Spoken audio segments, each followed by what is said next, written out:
Hello everyone, welcome to ASAP Revise. In our last video, we had covered the entire nitrogen family, and in today's video, we'll be covering the group 16 elements. So let's begin.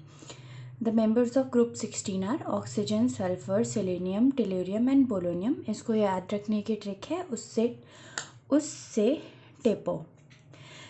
The electronic configuration is NS2 NP4. Ionisation enthalpy. तो ionisation enthalpy होती क्या है? Ionization enthalpy होती है जैसे हम एक atom है, उसमें से जो हमें इलेक्ट्रॉन निकालने को एनर्जी देनी पड़ती है उसको हम कहते हैं आयनाइजेशन एंथैल्पी. तो जो आयनाइजेशन एंथैल्पी है ग्रुप 16 की, वो ग्रुप 15 एलिमेंट से कम है. क्यों कम है? क्योंकि ग्रुप 15 की जो इलेक्ट्रॉनिक कन्फिग्रेशन होती है वो होती है NS2 NP3. तो ये एक्स्ट्रा स्टेबल है हाफ फिल्ड p ऑर्बिटल की वजह से, इसीलिए ग्रुप 15 की ज़्यादा हो जाती है. और ग्रुप 16 की अगर हम देखें कंपैरेटिवली तो वो ग्रुप 15 से कम होती है. अब हम देखेंगे electron gain enthalpy. Electron gain enthalpy क्या होती है? जैसे हम किसी एक एटम को इलेक्ट्रॉन देते हैं, अब हम इसमें इलेक्ट्रॉन ऐड कर रहे हैं, तो जो एनर्जी रिलीज़ होती है उसको हम कहते हैं इलेक्ट्रॉन गेन एंथैल्पी.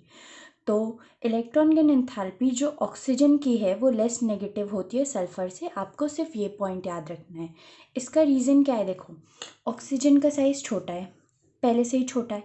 अब हम इसमें एक और इलेक्ट्रॉन डालेंगे तो क्या हो जाएगा? इलेक्ट्रॉन की रिपल्शन बहुत ज़्यादा हो जाएगी, जिस वजह से ये अनस्टेबल हो जाएगा. ठीक है. अब हम देखते हैं electronegativity. Electronegativity decreases with increase in atomic number. मतलब जब हम ऑक्सीजन से पोलोनियम में जाते हैं तो इलेक्ट्रोनेगेटिविटी डिक्रीज हो जाती है. ठीक है. अब हमारे क्वेश्चन बनता है कि सल्फर और ऑक्सीजन के मेल्टिंग और बॉइलिंग पॉइंट में इतना ज़्यादा डिफरेंस देखने को क्यों मिलता है? जबकि देखो, ऑक्सीजन के जस्ट बाद में ही सल्फर है, तो हमें एज सच इतना डिफरेंस तो दिखना नहीं चाहिए. तो इसका रीज़न है एटोमिसिटी. ऑक्सीजन जो है वो एक डाई एटॉमिक मॉलिक्यूल के जैसे एग्जिस्ट करता है, जबकि जो सल्फर है वो एक पॉली एटॉमिक मॉलिक्यूल S8 के जैसे एग्जिस्ट करता है. तो जो मान लो छोटी चीज़ें हैं उसको तोड़ने में हमें कम मेहनत लगेगी, और जो बड़ी चीज़ें हैं जैसे सल्फ़र है वो S8 के फॉर्म में है, तो हमें इसको तोड़ने के लिए ज़्यादा मेहनत करनी पड़ेगी. ज़्यादा मेहनत मतलब ज़्यादा हीट देनी पड़ेगी. अब हम देखेंगे केमिकल प्रॉपर्टीज़. तो जैसे जो स्टेबिलिटी होती है -2 ऑक्सीडेशन स्टेट की. देखो, माइनस वाली ऑक्सीडेशन स्टेट कौन शो करते हैं? जो इलेक्ट्रोनेगेटिव एटम्स होते हैं. जैसे जैसे हम नीचे जाते जाएंगे ऑक्सीजन से लेकर पोलोनियम तक, तो इलेक्ट्रोनेगेटिविटी कम होती जाएगी. इस वजह से -2 की स्टेबिलिटी भी डिक्रीज होती जाएगी. ऑक्सीजन जो है वो सिर्फ नेगेटिव ऑक्सीडेशन स्टेट शो करता है. इसकी वजह है उसकी बहुत ज़्यादा हाई इलेक्ट्रोनेगेटिविटी. लेकिन अब हम OF2 में ऑक्सीजन का ऑक्सीडेशन स्टेट देखेंगे. देखो, जो उससे ज़्यादा इलेक्ट्रोनेगेटिव एटम है उसकी हमेशा ऑक्सीडेशन स्टेट नेगेटिव रहेगी. तो F की तो हमने फिक्स कर दी -1. तो अब हम वही रूल लगाएंगे, x -2 = 0, x = +2. तो ऑक्सीजन की इसमें ऑक्सीडेशन स्टेट हो गई +2. मतलब वैसे तो ऑक्सीजन की हमेशा नेगेटिव रहेगी, लेकिन अगर वो अपने से ज़्यादा इलेक्ट्रोनेगेटिव एटम के साथ कंबाइन कर रहा है या एलिमेंट के साथ कंबाइन कर रहा है, तब उसकी पॉजिटिव ऑक्सीडेशन स्टेट होगी. अब देखते हैं. देखो, stability of +6 oxidation state decreases and that of +4 increases. जैसे जैसे हम नीचे आते हैं वैसे वैसे क्या होता है, +6 की ऑक्सीडेशन स्टेट की स्टेबिलिटी कम होती जाती है और +4 की बढ़ती है. ये होता है इनर्ट पेयर इफेक्ट की वजह से. अब हम देखेंगे ऑक्सीजन को डिटेल में.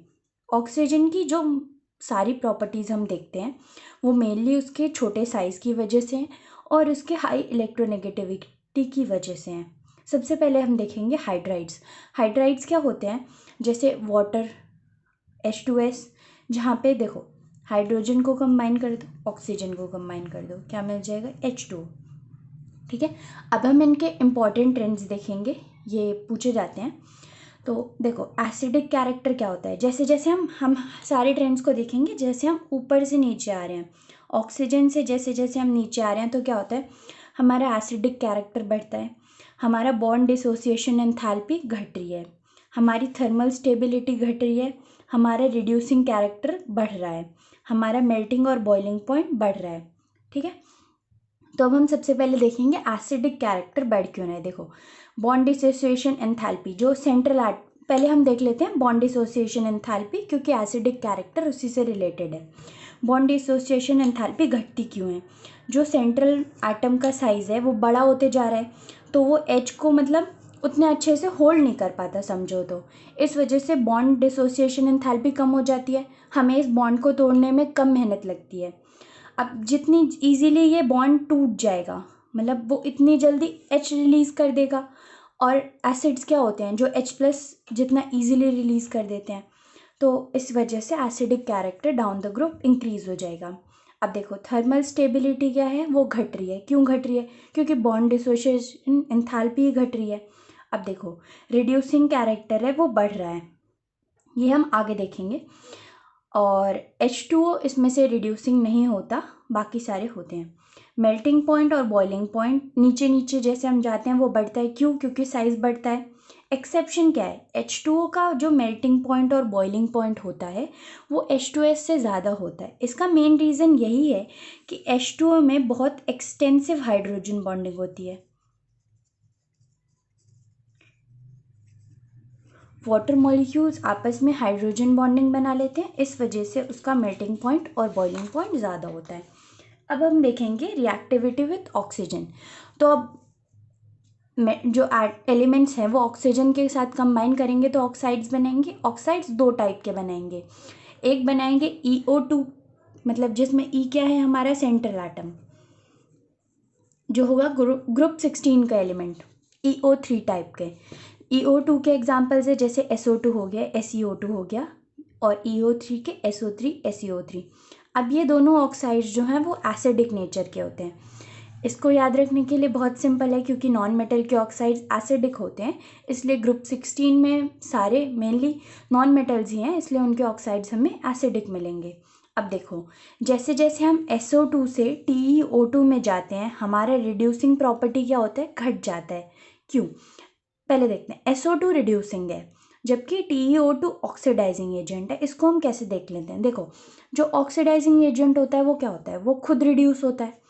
TeO2 में मान लेते हैं कि हम वो +4 स्टेट में है, तो अब नीचे जाएंगे जैसे हम, तो +4 की स्टेबिलिटी कम होगी, तो एलिमेंट क्या चाहेगा, बड़ा वाला, कि मैं +2 में चला जाऊं। वो खुद रिड्यूस हो रहा है, तो वो क्या होगा, वो अच्छा ऑक्सीडाइजिंग एजेंट होगा।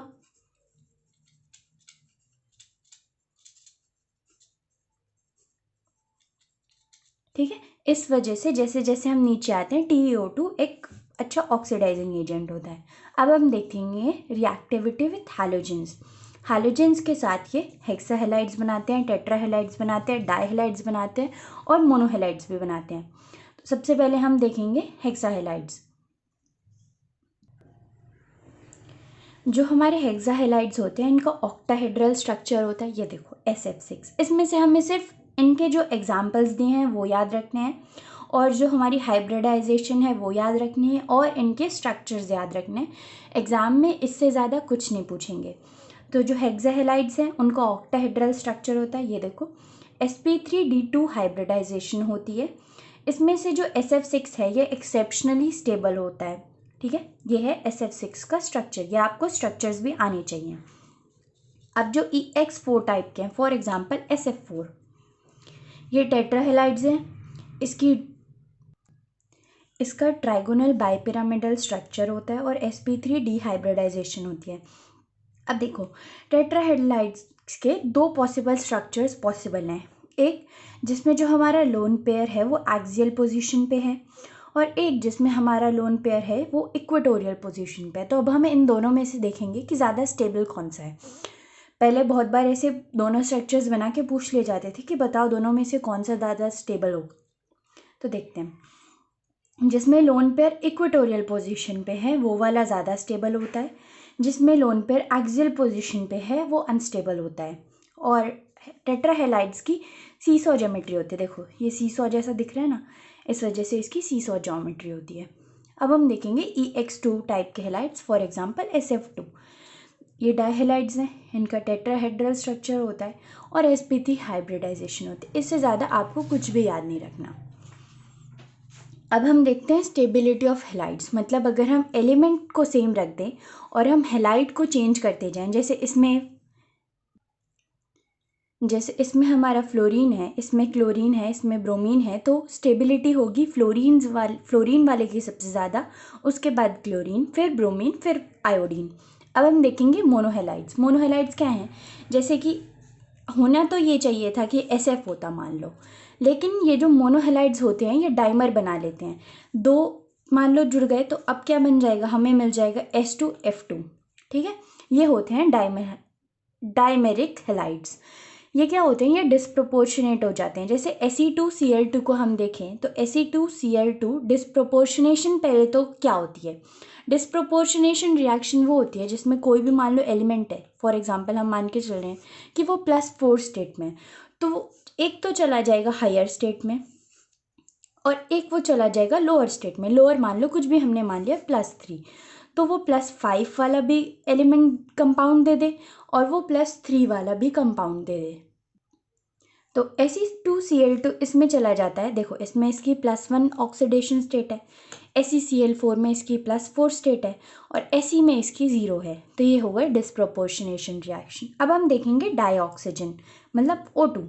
इसके प्रिपरेशन, ये जितने भी रिएक्शंस NCERT में मैंशनड है ये आपको आनी चाहिए। फॉर एग्जांपल वो पूछ लेगा कि बताओ KClO3 को हम MnO2 के प्रेजेंस में हीट करते हैं तो हमें क्या प्रोडक्ट्स मिलते हैं। तो सबसे पहला मेथड यही है प्रिपरेशन का, डाईऑक्सीजन को ऑक्सीजन कंटेनिंग सॉल्ट्स जो होते हैं, जैसे हमारे क्लोरेट्स हो गए, हमारे नाइट्रेट्स हो गए, उनको जब हम हीट करते हैं तो हमें ऑक्सीजन मिलती है। ठीक है, दूसरा मेथड है हमारा thermal decomposition of oxides of metal. देखो ये मेटल ऑक्साइड्स हैं। ये मेटल ऑक्साइड्स कौन से होते हैं? जो रिएक्टिविटी सीरीज में लोअर ऑर्डर में होते हैं, लोअर एंड रिएक्टिविटी सीरीज, ये वाले। फॉर एग्जांपल सिल्वर हो गया हमारा, लेड हो गया। तो देखो Ag2O टूटेगा, हमें देगा Ag + O2।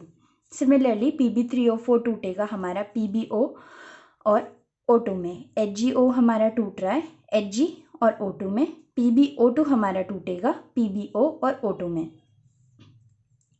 अब हम देखेंगे थर्ड मेथड जो है decomposition of hydrogen peroxide. Hydrogen peroxide हमने पढ़ा था 11th में, क्या होता है? H2O2 होता है। ठीक है, H2O2 जब MnO2 की प्रेजेंस में, MnO2 क्या है? इसमें कैटलिस्ट है। MnO2 की प्रेजेंस में टूटता है तो वो हमें देता है वाटर और ऑक्सीजन, जो कि हमारा डिजायर्ड प्रोडक्ट है। अब हम देखेंगे, ये तो हो गया हमारा लैबोरेटरी प्रिपरेशन। लार्ज स्केल पे हम कैसे प्रिपेयर करते हैं डाईऑक्सीजन को, वो हम कर सकते हैं एक तो वाटर से, दूसरा एयर से। वाटर से कैसे? वाटर का हम अगर इलेक्ट्रोलिसिस कर दें, इलेक्ट्रोलिसिस मतलब H2O को हम उसके कंपोनेंट्स में तोड़ दें, तो हमें H2 मिलेगा कैथोड पे और O2 मिलेगा एनोड पे। सिमिलरली अगर हम एयर से कैसे करेंगे? एयर के मेजर कंपोनेंट्स होते हैं N2 और O2 और वाटर वेपर CO2। तो सबसे पहले हम क्या करते हैं, हम इसमें से वाटर वेपर और CO2 को पहले ही निकाल लेते हैं। उसके बाद हम लिक्विफैक्शन और फ्रैक्शनल डिस्टिलेशन से N2 और हमें O2 मिल जाता है। अब हम देखेंगे ऑक्सीजन के कुछ इंपॉर्टेंट प्रॉपर्टीज़। सबसे पहला है और एक्सेप्शनल भी है कि O2 पैरामैग्नेटिक क्यों होता है जबकि उसमें इवन नंबर ऑफ इलेक्ट्रॉन्स हैं। तो देखो हम देखेंगे O2 का मॉलिक्यूलर ऑर्बिटल पिक्चर, ये है। देखो इसमें क्या है, σ2s, जो स्टार वाले कौन से होते हैं? एंटी बॉन्डिंग, और एंटी बॉन्डिंग ऑर्बिटल्स हमेशा हायर एनर्जी में होते हैं, इसीलिए σ2s से ऊपर है σ*2s हमारा। तो σ2s में 2 electrons, σ*2s, similarly σ2pz, π2px, π2py, फिर उसके बाद π*2px, π*2py। देखो यहाँ पे π*2p ऑर्बिटल्स में हमारे पास 2 अनपेयर्ड इलेक्ट्रॉन्स हैं और पैरामैग्नेटिक कंपाउंड्स वही होते हैं जिनमें अनपेयर्ड इलेक्ट्रॉन्स हों, तो इसीलिए O2 पैरामैग्नेटिक है क्योंकि उसमें अनपेयर्ड इलेक्ट्रॉन्स प्रेजेंट है उसके पाई स्टार 2p ऑर्बिटल में। अब हम देखेंगे ऑक्सीजन की रिएक्शन मेटल्स और नॉन मेटल्स के साथ। ऑक्सीजन देखो कैल्शियम के साथ कंबाइन करेगा, कैल्शियम ऑक्साइड देगा हमें। Al के साथ एल्यूमिनियम के साथ कंबाइन करेगा, Al2O3। P4 के साथ फॉस्फोरस के साथ P4O10। कार्बन के साथ CO2 कार्बन डाइऑक्साइड। जिंक के साथ जिंक सल्फाइड है यहाँ पे, तो वो क्या करेगा, जिंक ऑक्साइड बन जाएगा। जब हम मीथेन को बर्न करेंगे, ये देखो ये बर्निंग वाली रिएक्शन है, तो हमें क्या मिलेगा, CO2 मिलेगा। सिमिलरली कुछ की हमारी जो होती हैं रिएक्शन वो कैटलिस्ट की प्रेजेंट में होती हैं। जैसे जब हम SO2 को O2 से कंबाइन करते हैं तो उसमें हमें V2O5 एज अ कैटलिस्ट देना पड़ता है और हमारा प्रोडक्ट होता है SO3। HCl को जब हम O2 की प्रेजेंस में तो हमें CuCl2 देना पड़ता है। अब हम देखेंगे टाइप्स ऑफ ऑक्साइड्स। एक होते हैं सिंपल ऑक्साइड्स, एक होते हैं मिक्स्ड ऑक्साइड्स। अब मिक्स्ड ऑक्साइड्स क्या होते हैं, देखो इसमें PbO है और PbO2 है। 2PbO प्लस PbO2 हमें देता है Pb3O4। Fe3O4 सिमिलरली, ये Fe3O4 ऐसे Fe3O4 एग्जिस्ट नहीं करता, इसमें हमें Fe2O3 और FeO मिलता है। ये है सिंपल ऑक्साइड्स जिसमें सिर्फ हमने मैग्नीशियम और ऑक्सीजन को कंबाइन किया और हमें MgO मिल गया। अब सिंपल ऑक्साइड्स तीन तरह के होते हैं, एसिडिक, बेसिक और न्यूट्रल। तो हमारा रूल ऑफ थंब क्या कहता है कि नॉन मेटल के ऑक्साइड्स हमेशा मोस्टली एसिडिक होते हैं, मेटल के ऑक्साइड्स हमारे बेसिक होते हैं, ठीक है। लेकिन देखो इसका एक्सेप्शन क्या है, जो मेटल्स होते हैं हाई ऑक्सीडेशन स्टेट वाले, ये कौन से ब्लॉक के एलिमेंट्स हैं, ये हमारे डी ब्लॉक के एलिमेंट्स हैं। जैसे Mn2O7, अब इसका Mn का ऑक्सीडेशन स्टेट अगर हम देखें तो +7 है। सिमिलरली Cr का +6 है, V2O5 का +5 है। तो जो मेटल्स हैं हाई ऑक्सीडेशन स्टेट में वो वाले एसिडिक हैं। अब ये क्या करते हैं, एसिडिक ऑक्साइड्स होते कौन से हैं, जो वाटर के साथ कंबाइन करके एक एसिड देते हैं। जैसे हमारा ये जितने भी एग्जाम्पल्स NCERT में मेंशन्ड है, बिना एक भी छोड़े आपको एज इट इज़ सारे याद करने हैं। जैसे हमारे SO2 वाटर के साथ कंबाइंड होता है तो हमें वो देता है H2SO3 जो कि एक एसिड है। इस वजह से हम SO2 को एक एसिडिक ऑक्साइड कहेंगे, ठीक है। अब बेसिक ऑक्साइड्स वो होते हैं जो वाटर के साथ कंबाइन करके एक बेस देते हैं। फॉर एग्जांपल Na2O, ये सारे मेटल्स हैं, ठीक है। कैल्शियम ऑक्साइड हमारा वाटर के साथ रिएक्ट करता है और देता है हमें कैल्शियम हाइड्रोक्साइड। न्यूट्रल ऑक्साइड्स कौन से होते हैं, CO carbon monoxide, NO N2O।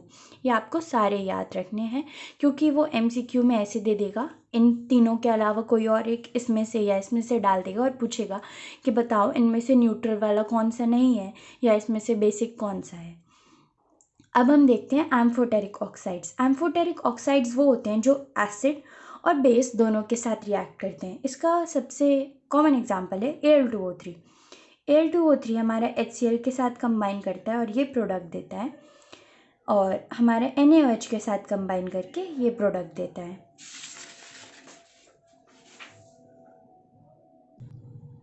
In our next video, we'll be studying ozone and sulfuric acid, so stay tuned.